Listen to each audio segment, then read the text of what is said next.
Hello friends, welcome to my YouTube channel. आज मैं आपके लिए एमपी पटवारी का जिसका एग्ज़ाम चल रहा है उसके लिए बहुत ज़्यादा इम्पॉर्टेंट है, बेनिफिशियल है।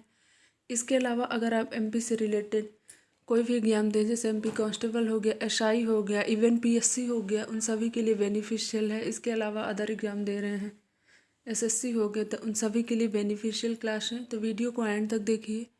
वीडियो अच्छा लगे तो प्लीज़ लाइक शेयर सब्सक्राइब कीजिए, बेल आइकॉन को प्रेस कर लीजिए ताकि मेरे सभी वीडियो की नोटिफिकेशन सबसे पहले आप तक पहुंचे। तो आज का टॉपिक है मध्य प्रदेश की मिट्टियाँ।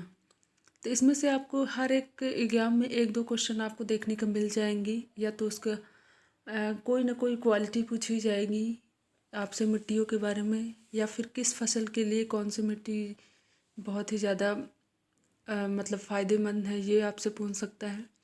तो आज का टॉपिक है मध्य प्रदेश की मिट्टियाँ। तो इसमें है मध्य प्रदेश में मुख्यतः 3 प्रकार की मिट्टियाँ पाई जाती हैं, ये याद रखिएगा। मध्य प्रदेश में मुख्यतः 3 प्रकार की मिट्टियाँ पाई जाती हैं। इनमें से कौन कौन सी है? काली मिट्टी, लाल मिट्टी व पीली मिट्टी। तो ये याद रखिएगा, तीनों के नाम याद रखिएगा। अब चलिए हम जान लेते हैं थोड़ा काली मिट्टी के बारे में। काली मिट्टी मालवा के पठार, इधर आपके हो गया जबलपुर एरिया साइड में, नर्मदा घाटी व सतपुड़ा के कुछ भागों में मिलती है। यह मिट्टी बेसाल्ट लावा चट्टानों के क्षरण से बनती है, ये याद रखिएगा, नोट डाउन करते रहिएगा। अगला पॉइंट है मध्य प्रदेश में पाई जाने वाली काली मिट्टी साधारणतः 3 श्रेणियों की होती है। तो ये भी याद रखिएगा कि काली मिट्टी को भी 3 भागों में बांटा गया है। कौन कौन सी? गहरी, सामान्य व छिछली काली मिट्टी। तो ये भी याद रखिएगा। अब हम कुछ इंपॉर्टेंट पॉइंट देख लेते हैं। काली मिट्टी, जैसा कि लिखा है, काली मिट्टी कपास की फसल के लिए अत्यंत उपयोगी होता है। तो ये सबको पता है कि काली मिट्टी कपास की फसल के लिए बहुत ज़्यादा उपयोगी होती है। यही कारण है कि इसे ब्लैक कॉटन सॉइल भी कहते हैं। तो कभी कभी आपसे पूछ सकता है ब्लैक कॉटन सॉइल किसे कहते हैं? तो काली मिट्टी, याद रखिएगा। इसके काले रंग का कारण इसमें आयरन व एल्यूमिनियम के यौगिकों की उपस्थिति है। तो ये काला क्यों है, ये याद रखिएगा। इसमें क्या है? आयरन व एल्यूमिनियम के कुछ यौगिक हैं, जिसकी वजह से ये काले रंग की दिखती है। अगला पॉइंट है काली मिट्टी सोयाबीन के लिए भी बहुत उपयोगी है। इसके अतिरिक्त मध्य प्रदेश की काली मिट्टी वाले क्षेत्रों में गेहूं हो गया, चना, मूंगफली व ज्वार की खेती भी की जाती है। तो ये याद रखिएगा। सोयाबीन, कपास, ये तो इम्पोर्टेंट पॉइंट है। अगला है काली मिट्टी में लोहा, चूना व मैग्नीशियम, एल्यूमिनियम प्रचुर मात्रा में पाए जाते हैं। तो ये याद रखिएगा कि काली मिट्टी में आपके हो गया लोहा हो गया, चूना हो गया, मैग्नीशियम हो गया, एल्यूमिनियम हो गया, ये बहुत ज़्यादा मात्रा में पाए जाते हैं, जबकि जैव तत्व व नाइट्रोजन की कमी होती है। ये याद रखिएगा, एक्सेप्शनल। अतः इसकी उर्वरता जैव उर्वरकों के इस्तेमाल व दलहनी फसलों की जड़ों में नाइट्रोजन स्थिरीकरण जीवाणु पाए जाते हैं, जो वायुमंडल की नाइट्रोजन को ग्रहण करके उसे नाइट्रेट में मिला देते हैं। ये आप लोग देख लीजिएगा। अगला पॉइंट है काली मिट्टी प्रकृति में अम्लीय होती है। काली मिट्टी को रेगर मिट्टी भी कहते हैं। 3 नाम हो गए। पहला तो काली मिट्टी, दूसरा हो गया ब्लैक कॉटन सॉइल, जिसे कि अभी हमने पढ़ा। तीसरा नाम है रेगर मिट्टी। तो ये ध्यान में रखिएगा, काली मिट्टी को रेगर मिट्टी भी कहते हैं।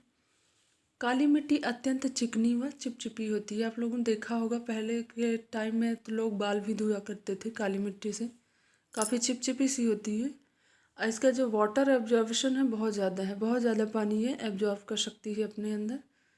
तो इसकी क्वालिटी है, याद रखिएगा। काली मिट्टी अत्यंत चिकनी व चिपचिपी होती है तथा इसकी जल धारण क्षमता भी अधिक होती है, अतः इसमें सिंचाई की अधिक आवश्यकता नहीं पड़ती व अपरदन भी बहुत कम होता है, याद रखिएगा। किंतु इसका दोष यह है कि सूखने पर इसमें दरारें पड़ जाती हैं और ये इतनी कड़ी हो जाती है कि इसमें हल चलाना मुश्किल हो जाता है।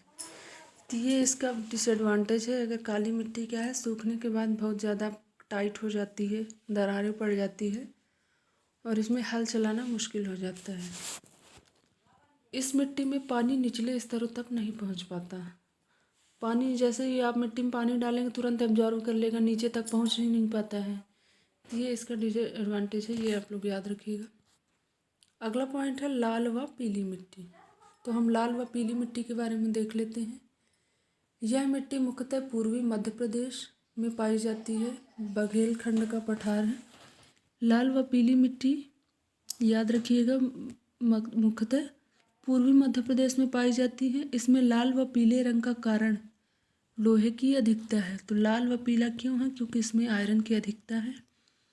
इस मिट्टी में व्याप्त लोहे के ऑक्सीकरण से इसका रंग लाल हो जाता है। लोहे की वजह से इसका रंग लाल हो जाता है और इस प्रकार बने फेरिक ऑक्साइड के हाइड्रेशन से इसका रंग पीला हो जाता है। तो ये भी याद रखिएगा लाल पीला क्यों है।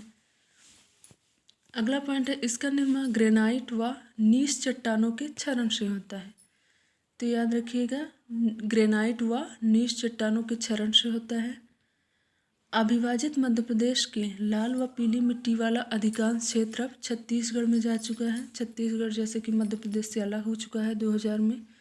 तो ये आप लोग याद रखिएगा कि जो लाल व पीली मिट्टी वाला अधिकांश क्षेत्र अब छत्तीसगढ़ में जा चुका है। अगला पॉइंट है, यह मिट्टी हल्की व क्षाररंध्र होती है। तो ये भी याद रखिए छिद्रयुक्त होती है। तो इसमें क्या होता है ना, पानी अगर आप डालते हैं तो ये बह जाता है, पानी रुकता नहीं है इसमें। तो ये आप लोग याद रखिएगा। अगला पॉइंट है, इसमें ह्यूमस व चूने की कमी होती है। अगला है, मध्य प्रदेश की लाल व पीली मिट्टी वाले क्षेत्र की प्रमुख फसल चावल है। ये भी याद रखिएगा कि लाल व पीली मिट्टी वाले क्षेत्र की प्रमुख फसल चावल है। यह मुख्यतः मंडला, बालाघाट, रीवा, सीधी, शहडोल, सिंगरौली, उमरिया, डिंडोरी आदि जिलों में पाई जाती है। तो ये याद रखिएगा लाल व पीली मिट्टी। अगला है जालौड़ है, इसे एलुवियल भी बोलते हैं, एलुवियल मिट्टी या जालौड़ मिट्टी। यह मिट्टी उत्तर पश्चिमी मध्य प्रदेश इट मीन्स मुख्यतः मुरैना, भिंड, ग्वालियर व श्योपुर जिलों में पाई जाती है। यह मिट्टी बुंदेलखंड, नीस तथा चंबल द्वारा निक्षेपित पदार्थों से बनी होती है। इसमें नाइट्रोजन, ह्यूमस व फास्फोरस की कमी होती है, किंतु लेग्यूमिनस फसलों द्वारा नाइट्रोजन स्थिरीकरण करने में यह अत्यंत सक्षम है। तो ये आप लोग देख लीजिएगा जालौड़ मिट्टी के बारे में। कहाँ पाई जाती है? बुंदेलखंड, नीस तथा चंबल द्वारा निक्षेपित पदार्थों से बनी होती है, चंबल नदी। अगला पॉइंट क्या है, यह मिट्टी बहुत हल्की व क्षाररंध्र होती है, अतः इसमें हल चलाना बहुत सरल है। खोखला बोल सकते हैं होती है, हल आसानी से चल सकता है, किंतु इसकी सरलता के कारण इसमें दोष यह आ जाता है कि इसमें पानी नहीं ठहरता, क्योंकि वो पोरस है, पानी आप जैसे डालेंगे पानी सब निकल जाएगा। अतः यह उन फसलों के लिए कम उपयुक्त होती है जिन्हें लगातार पानी की आवश्यकता होती। ऐसे फसल हो गया जिसमें ज़्यादा पानी की ज़रूरत होती है, तो इसमें यह सही नहीं है। तो याद रखिएगा। अगला पॉइंट है लोमी व दोमट मिट्टी। आप लोगों ने सुना होगा लोमी व दोमट मिट्टी, दोमट मिट्टी भी बोलेंगे, लोमी भी बोलेंगे, याद रखिएगा। यह मिट्टी क्ले व सैंड का मिश्रित रूप है, मतलब कि इसमें मिट्टी भी है और थोड़ा बालू भी है, बालुई मिट्टी बोल सकते हैं।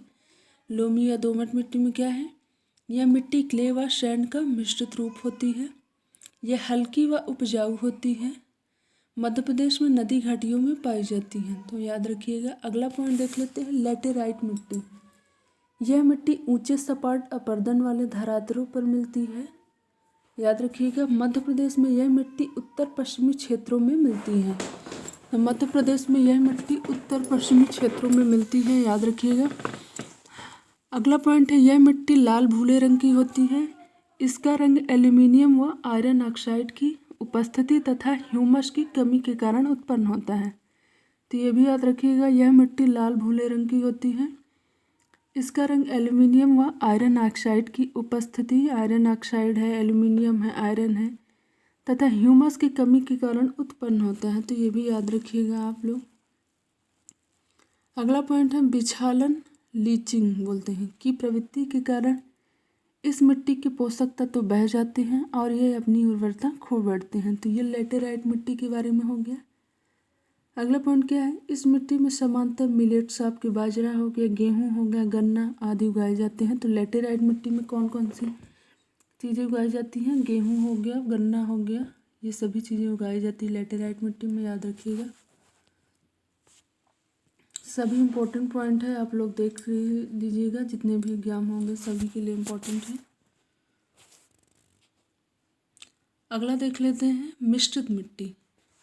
यह मिट्टी लाल व काली पीली मिट्टियों का मिला जुला रूप होती है, यानी मतलब कि मिश्रित नाम से स्पष्ट है। इसमें लाल भी है, काली भी है व पीली भी है। तो तीनों मिट्टियाँ इसमें होती हैं। यह मिट्टी टीकमगढ़, पन्ना, सतना, रीवा आदि जिलों में पाई जाती है।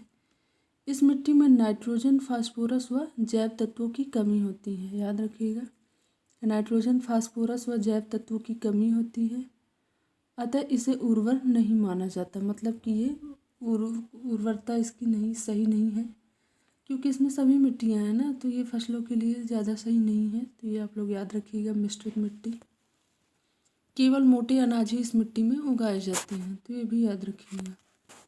Thank you so much for watching. Video को प्लीज़ शेयर कीजिए, लाइक कीजिए। फिर मिलती हूँ नेक्स्ट वीडियो में, तब तक के लिए बाय, टेक केयर।